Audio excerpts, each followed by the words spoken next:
GPU como serviço acadêmico, governança, custos e escala para a IA multiusuária. E para liderar essa conversa, vem aí o gerente de serviços para experimentação da RNP, o Gustavo Dias.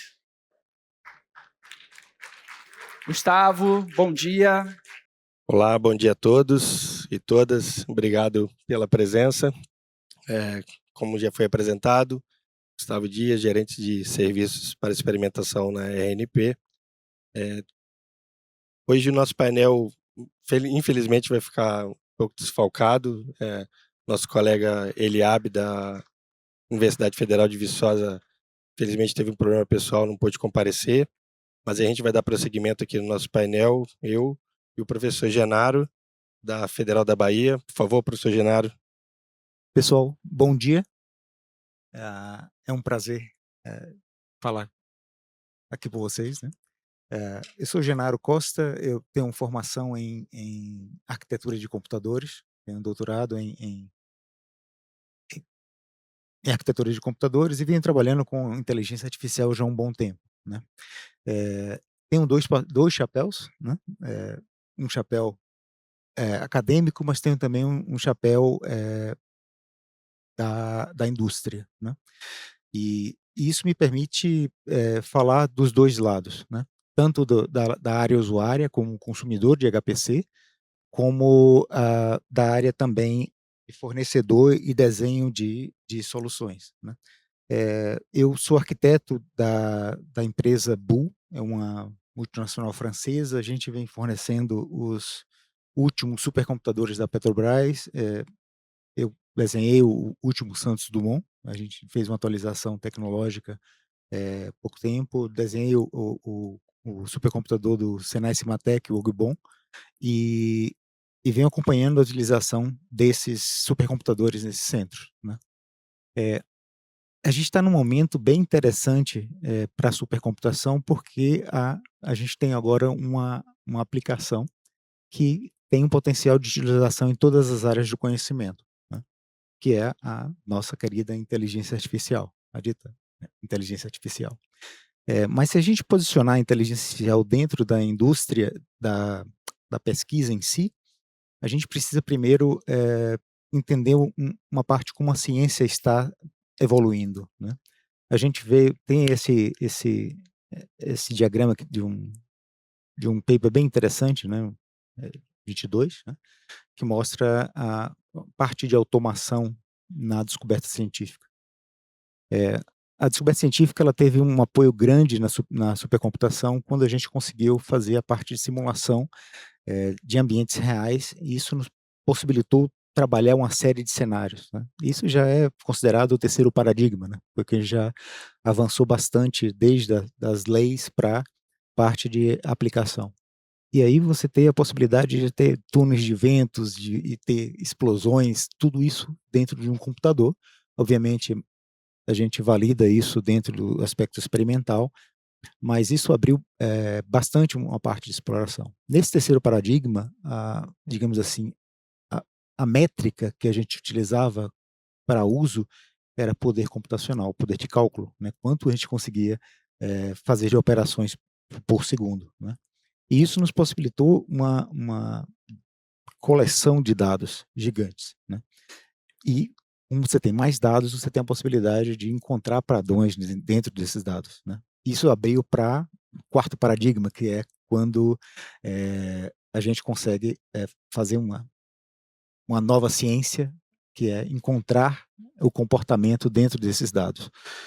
E aí você tem a evolução dos grandes data lakes, big data e novos algoritmos de aproximação. Com a explosão de dados, isso abriu para novos algoritmos, e dentro disso vem a inteligência artificial, né? Com a inteligência artificial, a gente tem uma nova métrica, né? Enquanto o terceiro paradigma trabalhava com cômputo, o quarto paradigma trabalhava com dados, velocidade de dados, e, digamos assim, quando você chega agora, a gente tem um novo processamento, né? Que é o processamento baseado em tokens, né? Certamente, se você trabalha com infraestrutura, isso é uma palavra que vem de um lado para o outro, né? Às vezes a gente acha que entende que está fácil, mas às vezes é complicado. Por que é complicado? Porque hoje a inteligência artificial está sendo utilizada por praticamente todo mundo, né? Você tem acesso ao ChatGPT, você usa Gemini, você usa Anthropic, e aí você tem um problema, está tendo uma competição entre modelos chineses e modelos americanos, né? Mas como você tem a possibilidade de você não precisar saber de computação para usar a computação, isso tem um processo de automação praticamente em todas as áreas de conhecimento. E uma das áreas de conhecimento que está sendo automatizada também é o processo científico. Então, hoje em dia, você consegue ter um agente ou um algoritmo que consiga ajudar tanto na formulação de hipóteses, ou sugestão, análise de texto, até mesmo em determinados casos, até fazer a parte de experimentação. E isso tem acelerado bastante a parte de produção científica, né? Então a gente tem esses 3 paradigmas, né? Quando eu terminei o doutorado em 2009, o paradigma vigente era grades computacionais. A gente tinha clusters na Europa, esses clusters, toda universidade tinha sua infraestrutura de computação, e aí o desafio é como é que a gente compartilha esses recursos entre as diversas unidades da rede, né? Tem uma rede uma rede gigante, né? E meu trabalho foi justamente isso, como é que você dispara essas aplicações que têm esse benefício. E foi gerada uma série de tecnologias, como a parte de grid FTP para transferência de grandes volumes de dados. Você tem centros que eram específicos para armazenamento de dados, e você tinha lá um meta-escalonador para direcionar isso para um lado para o outro, né? Essas tecnologias, elas foram, e aí a virtualização começou a tomar importância, né? A gente começou a vender não mais um serviço, né, de processamento de cômputo, mas a gente vendeu uma máquina virtual. E aí veio a computação em nuvem, né? E desde o surgimento dos hyperscalers como a Amazon e a Google e tudo mais, a unidade de processamento agora já é Core OR, né? Então você dimensionava a sua infraestrutura pensando em quantos cores você ia precisar, quanto de memória para a utilização, né? Com a inteligência artificial, essa métrica ela quebra um pouco, né?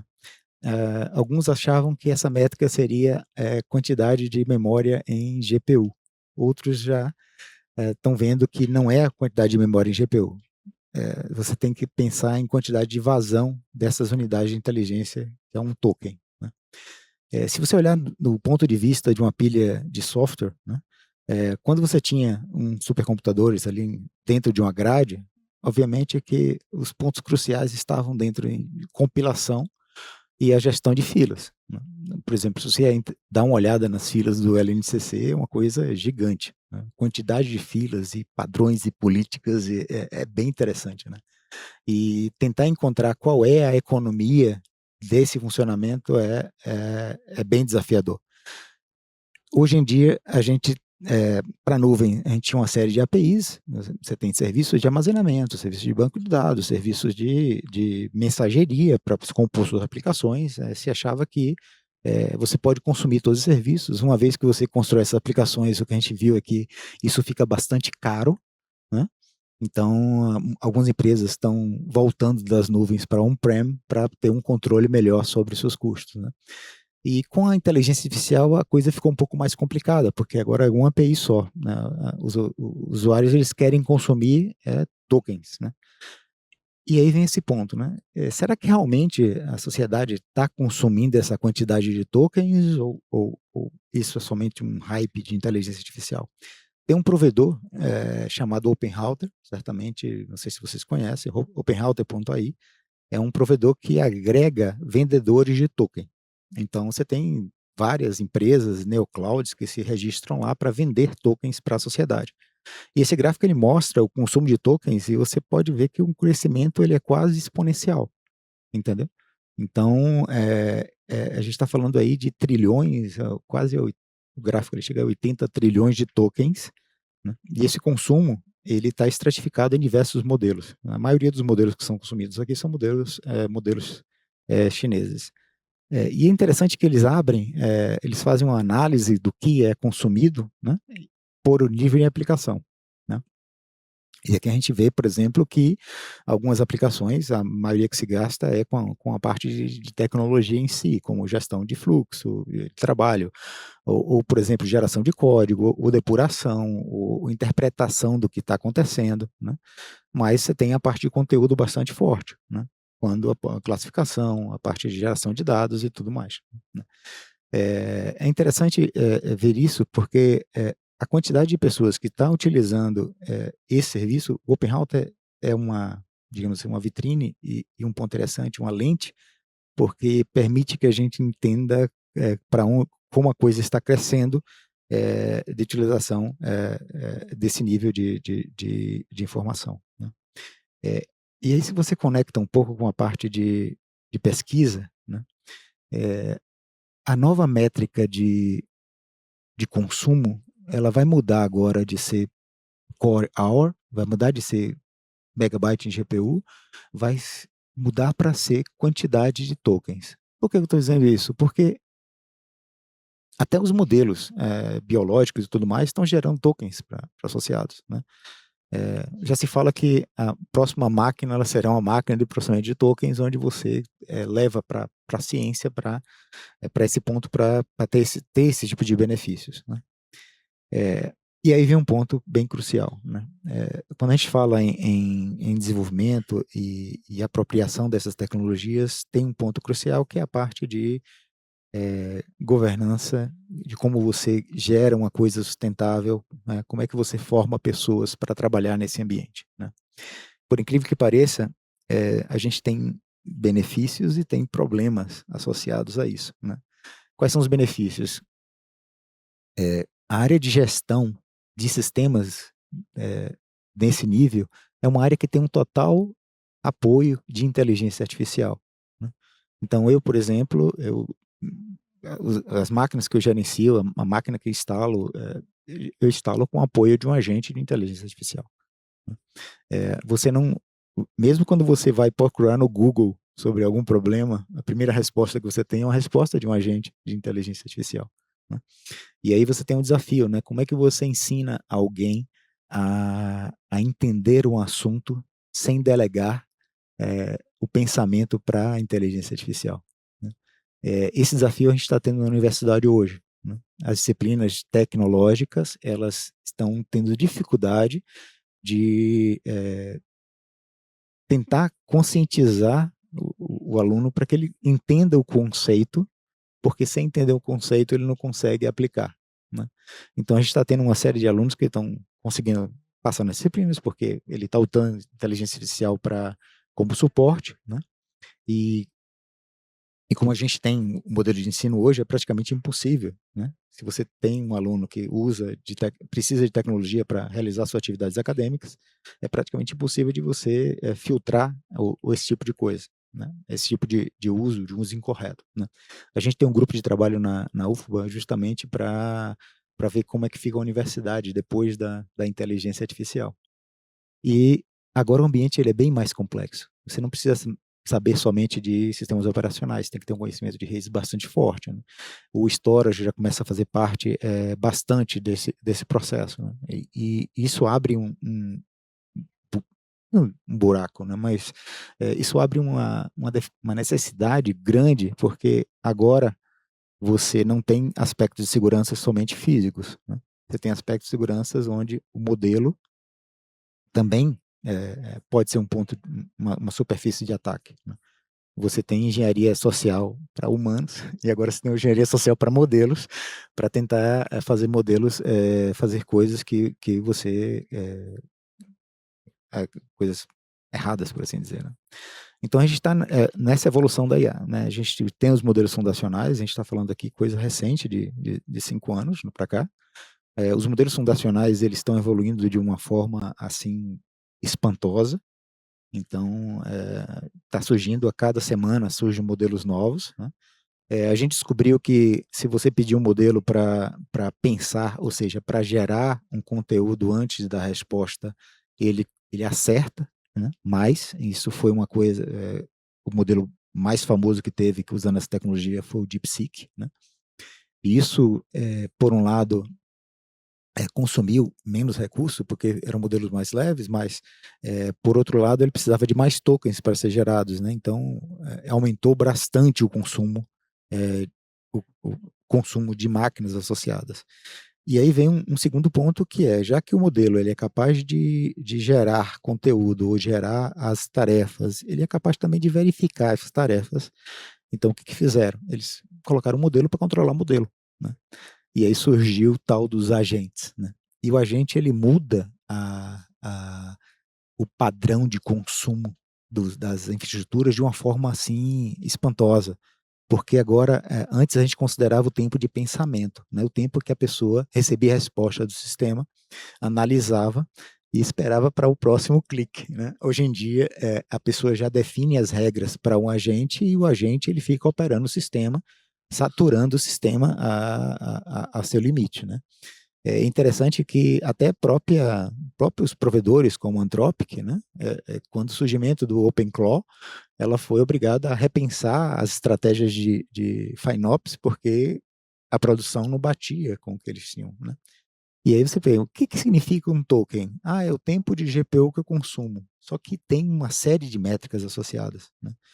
Por exemplo, se você não tem um storage rápido, você não consegue ter um armazenamento de cache para as primeiras etapas, porque quando você conversa com a gente, não é somente a pergunta que você faz, é todo o histórico que você tem anteriormente. A cada pergunta que você faz, você manda todo o histórico anterior.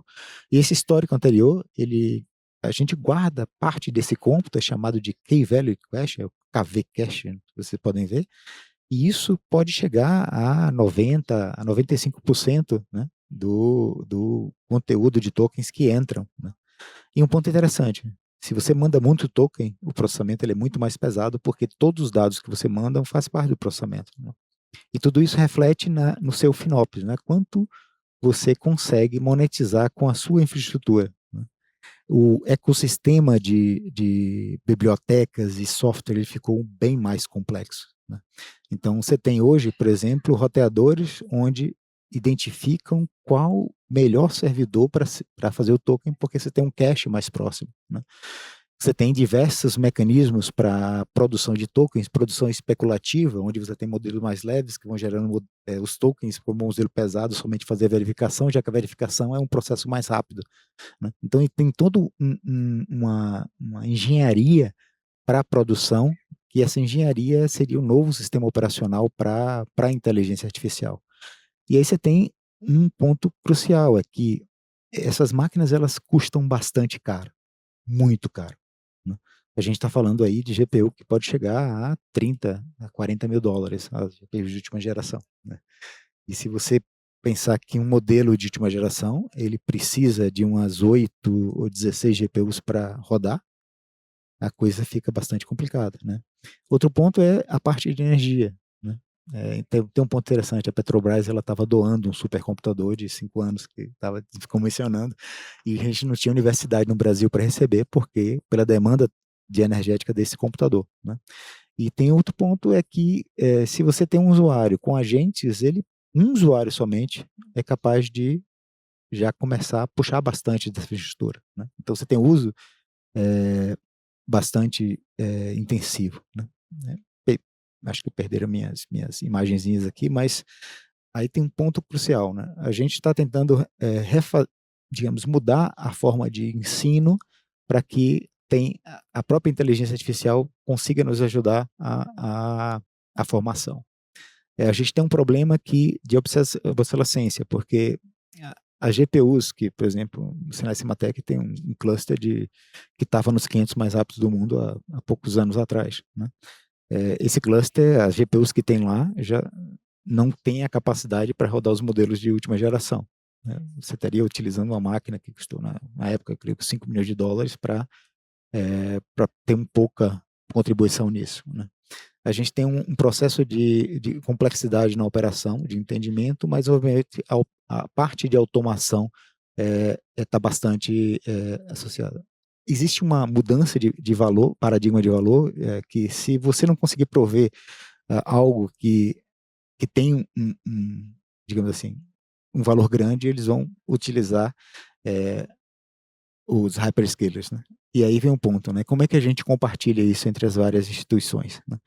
Bom, pessoal, obrigado. Aqui está o meu contato.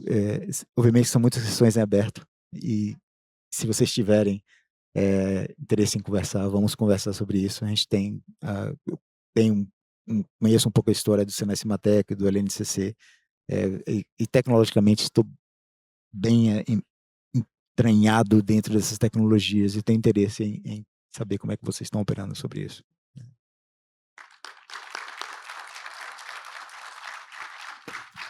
Maravilha. Obrigado, professor Genaro. Bom, dando continuidade aqui no painel, vou apresentar para vocês uma das iniciativas que a RNP tem hoje, né, disponível dentro da temática do nosso painel, que é GPU como serviço acadêmico, que é o nosso Laboratório Nacional Multiusuário. Bom, antes de chegar no serviço que hoje a RNP disponibiliza e se aproximar, né, da temática do painel, quero mostrar para vocês aqui um pouco da linha do tempo, né, e de como que nós construímos ao longo de mais de 20 anos aí o resultado de trabalho que a gente tem hoje.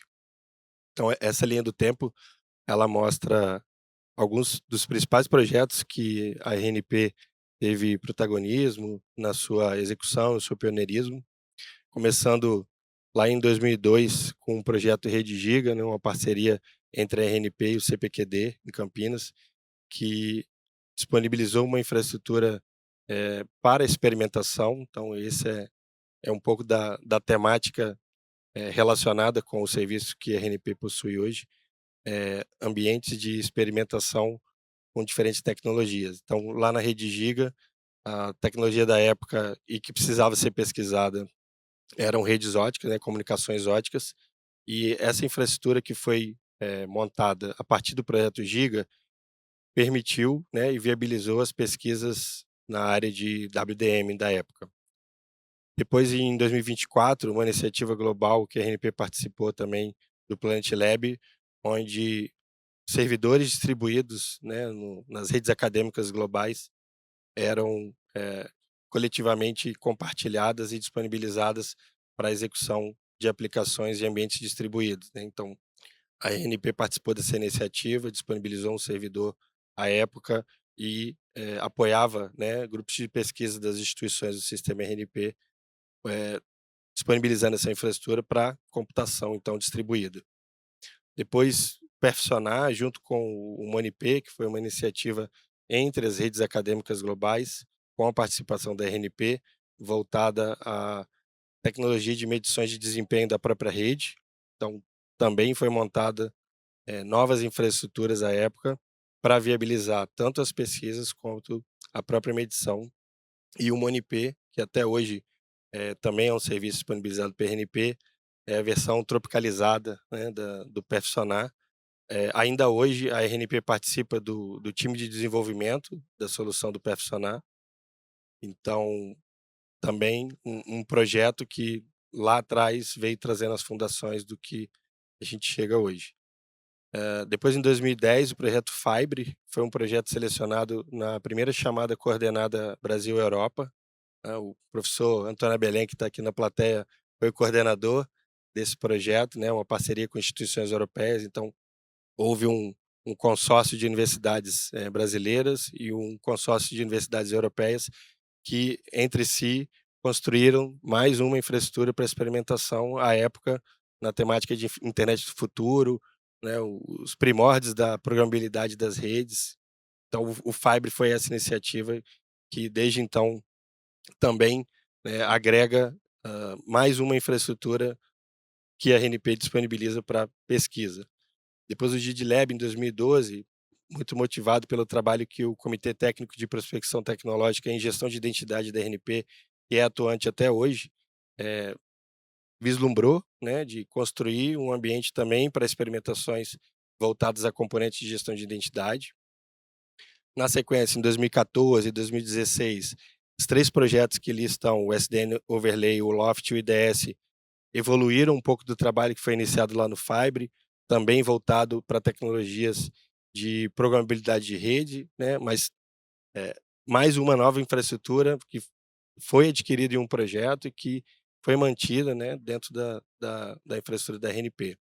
2018, projeto Cloud Next, um projeto voltado à computação de nuvem, disponibilizar infraestrutura para teste de computação em nuvem. O SciDMZ também, uma iniciativa que também tropicalizou uma solução de DMZ científica, explorada e divulgada inicialmente pela ISNET, a rede de altas energias dos Estados Unidos. Depois o Fire Lab, um framework de IoT, né, Internet das Coisas, para testes e validações dessa tecnologia, seguindo com o SDN multicamada e, atualmente, com o projeto do Open RAN e do Brasil 6G, que são 2 projetos ativos, né, o Open RAN voltado a redes abertas e desagregadas, né, para experimentação em tecnologias de quinta geração, né, 5G, redes móveis de quinta geração, e o Brasil 6G, um projeto de pesquisa que também está trazendo uma nova capacidade, e o Brasil 6G, mais à frente vocês vão ver, é exatamente o elo com a temática desse painel, porque é o projeto que está viabilizando a primeira infraestrutura de GPUs que a RNP adquiriu no ano passado, para também apoiar a pesquisa. E o projeto Ilíada, que trouxe também novas capacidades numa temática de blockchain.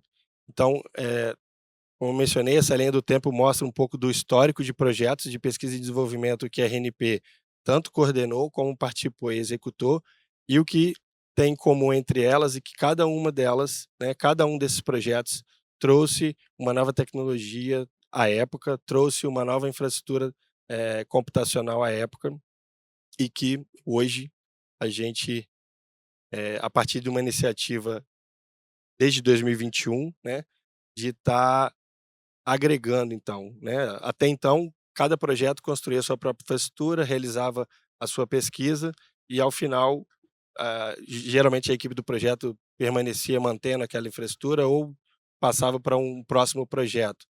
E a iniciativa do serviço Testbeds, a partir de 2021, veio para exatamente integrar essas infraestruturas e oferecê-la como serviço, certo?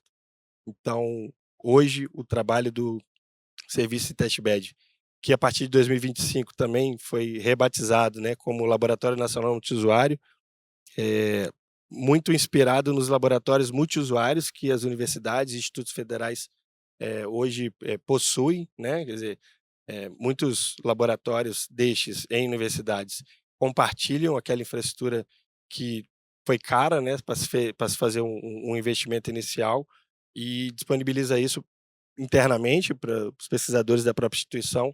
A RNP, então, a partir do momento que se dispõe a disponibilizar essa infraestrutura de forma integrada também para pesquisadores, se enxerga como um laboratório nacional multiusuário, por conta da sua abrangência de conectividade, distribuição geográfica e presença em todos os estados. Então, hoje, esse é o serviço que oferece infraestrutura e diferentes tecnologias em apoio à pesquisa. Bom, aqui tem um mapinha mostrando um pouco dessa conectividade e distribuição geográfica. Ali no canto direito mostra alguns componentes tecnológicos. O mapa traz aqui uma visualização dessa abrangência, né? Então, a gente tem um grande laboratório virtual e acessível remotamente, a partir das conectividades que a RNP provê hoje para as universidades, institutos federais, todas as instituições do sistema RNP. Bom, alguns números, né, desse trabalho que se iniciou ali, esse trabalho de integração das infraestruturas e oferta como serviço desde 2021. A gente teve mais de 415 atendimentos realizados para grupos de pesquisas em instituições do sistema, mais de 174 universidades federais, estaduais e privadas, né, grupos de pesquisa dessas instituições foram atendidas, mais de 12 startups de projetos relacionados a momentos que a RNP mesmo disponibilizou, né, e desenvolveu, mais de 54 institutos federais, institutos nacionais e institutos tecnológicos, mais de 35 ICTs privadas, centros de pesquisas nacionais, e ainda a própria equipe, né, das áreas da RNP, que também fazem uso dessa infraestrutura hoje para apoiar iniciativas internas da RNP. Então é um grande orgulho, né, fazer parte disso, estar à frente desse trabalho junto com a minha equipe. Bom, aqui tem um pouco uma analogia com peças de Lego, né, para mostrar um pouco de como que a gente atua. Como vocês viram na linha do tempo, ao longo do tempo, diferentes tecnologias e infraestruturas vêm sendo adquiridas e hoje a gente tem disponíveis essas tecnologias de forma agregada, então, através do laboratório. Então, componentes voltados a pesquisas para blockchain, como o framework Bezo e Indy, componentes para probabilidade de rede, então switches programáveis, servidores que podem ser configurados como elementos programáveis, computação distribuída baseada em Docker e em Kubernetes, alguns componentes de gestão de identidade também, então experimentações nessa área podem ser feitas com a nossa infraestrutura. O Open RAN que eu mencionei, que são as redes móveis abertas e desagregadas, apesar do projeto ainda estar na sua fase 3, né, parte do resultado de fase 1 e fase 2 hoje já estão disponíveis para experimentação nessa temática. A parte de medições de desempenho de rede e a cereja do bolo, que são as GPUs que o professor Genari aqui mencionou a sua importância e o seu uso. Então, a RNP, a partir do projeto Brasil 6G, como eu mencionei, teve essa iniciativa de aquisição de uma infraestrutura federada de HPC e IA. Hoje ela está implantada aqui em Brasília, no nosso Centro Nacional de Dados. E, do ponto de vista de oferta dessas GPUs, nesse momento elas ainda não estão em fase de homologação e implantação, mas a nossa intenção é que essa infraestrutura de GPU, que seria o recurso mais recente, né, do laboratório, ficaria distribuída em 2 frentes de oferta, né? Uma oferta voltada a filas de submissão de jobs, baseada na ferramenta do Slurm, e um outro conjunto, né, 8 GPUs, no caso, dedicadas a essa iniciativa de filas de submissão de jobs, e outras 8 GPUs dedicadas a desenvolvimentos iterativos de código, junto com uma arquitetura de hardware, né, de storage também. E aqui, a nossa estratégia e o nosso posicionamento, né? A gente sabe, como o professor Genaro mencionou, né, o Senacimatec com os seus supercomputadores, o próprio LNCC com o supercomputador Santos Dumont, todos eles infraestruturas com muita capacidade computacional e, obviamente, atendendo a grandes projetos nacionais que demandam dessa capacidade. Porém, a estratégia da RNP dentro do Laboratório Nacional Multiusuário é exatamente complementar uma oferta de GPUs, porém com um perfil mais granularizado, com um perfil mais fragmentado.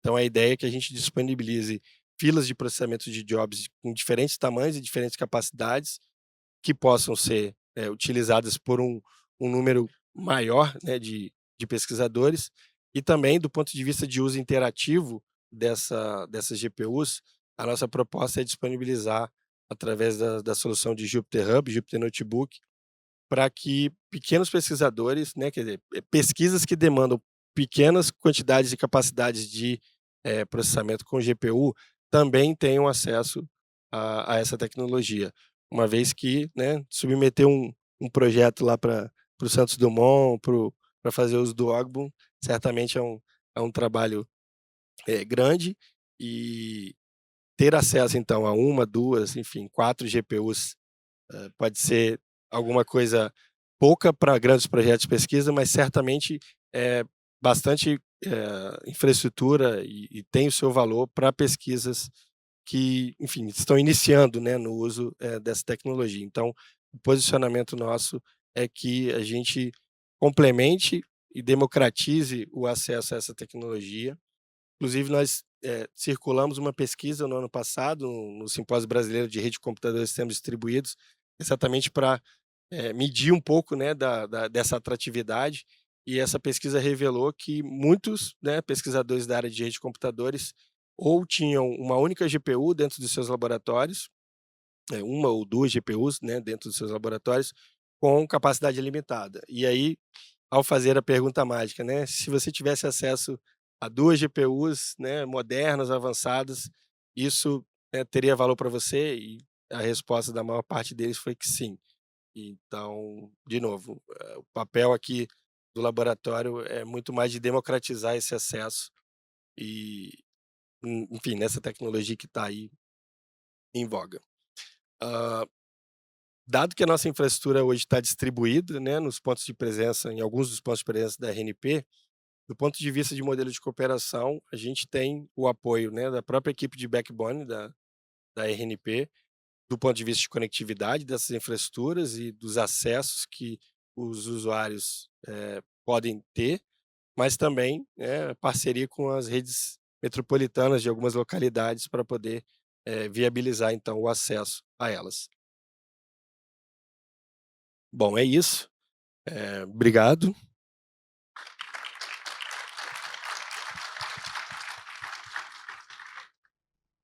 Bom, temos alguns minutinhos aqui no nosso painel. Gostaria de convidar aí o público a fazer perguntas aqui no microfone. É muito estranho isso, né? Mas eu queria fazer uma pergunta, né?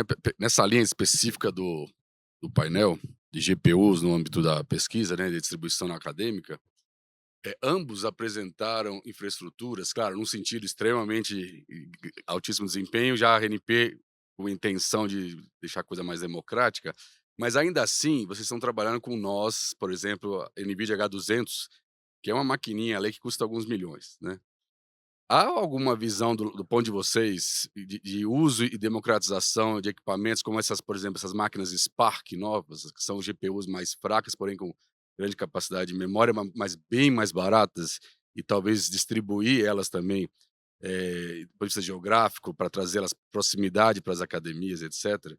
Vocês enxergam que isso faz sentido ou não? Ou o caminho é partir de H200 para cima e simplesmente você fazer a particionamento dessa infraestrutura? Aí deixa eu pegar meu. Quer começar, professor Genaro?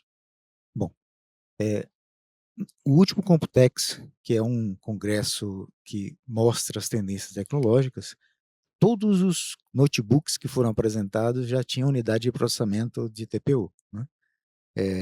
No último GTC, que é o congresso da NVIDIA, a NVIDIA apresentou também um notebook que é baseado na tecnologia do Spark, né? Se a gente pensar em termos de futuro, eu acredito que todos os nossos notebooks vão ter uma capacidade de processamento similar ao que o Spark vai ter, né? E se a gente investir muito em uma infraestrutura que deveria ser os nossos dispositivos pessoais, né, por assim dizer, eu diria que isso não resolve, né? Porque, por incrível que pareça, sai mais barato você ter uma máquina muito cara do que você ter muitas máquinas pequenas, né? Então, por exemplo, um Spark hoje está por volta de $4.000, né, comprado de fora, né?